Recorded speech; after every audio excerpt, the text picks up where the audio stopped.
Bro உங்களுக்கு கல்யாணம் ஆயிடுச்சா? எனக்கு கல்யாணம் ஆகலை. எத்தனை வயசு இருக்கும்? ஆனா பார்த்தா உங்களுக்கு பக்கத்துல சின்ன பொண்ணு கூட கரெக்டா இருக்கும். என்ன சார் இவ்வளவு ஈஸியா கேக்குறீங்க? அந்த மாதிரி இருக்கீங்க. இல்ல, அப்படி எத்தனை வயசு ஆகுது? நீங்க இப்ப எனக்கு எத்தனை வயசு இருக்குன்னு நீங்க எதிர்பார்க்கறீங்க? ஏயா என் வாய கிளறீங்க. நான் வந்து ஒரு 35. 35?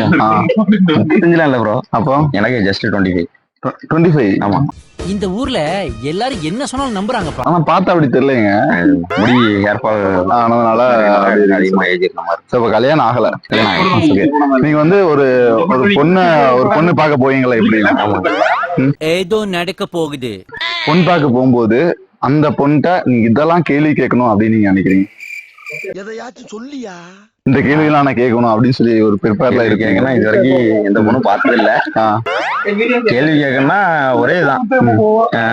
எல்லாரும் நம்ம நிறைய படத்துல பார்த்த மாதிரிதான். அடங்கோப்பன் தாமிரபரணியில தலைமுழுங்க பிடிச்சிருக்குதா அப்படின்பாங்க. அப்புறம் அவங்களுக்கு என்னென்ன ஒரு ட்ரீம் இருக்குதோ அதை நம்மளால கல்யாணத்துக்கு முன்னாடி நம்மளால என்ன பண்ண முடியுமோ, ஐயோ நம்ம மைண்ட் அங்க போகுது. அந்த ட்ரீம் அவங்களுக்கு பண்ணி நிறைவேற்றி காட்ட முடியுமாங்கிறத பண்ணலாம். அப்படின்னா அவங்க ஆசைப்பட்டதை வாங்கி கொடுக்கலாம். அந்த மாதிரி ஒரு சில ஆசை. கல்யாணம் பண்ணதுக்கு அப்புறம் கேட்கல. இல்ல, அது கல்யாணத்துக்கு முன்னாடியே ஒரு சர்ப்ரைஸ் மாதிரி அதை பண்ணலாம்.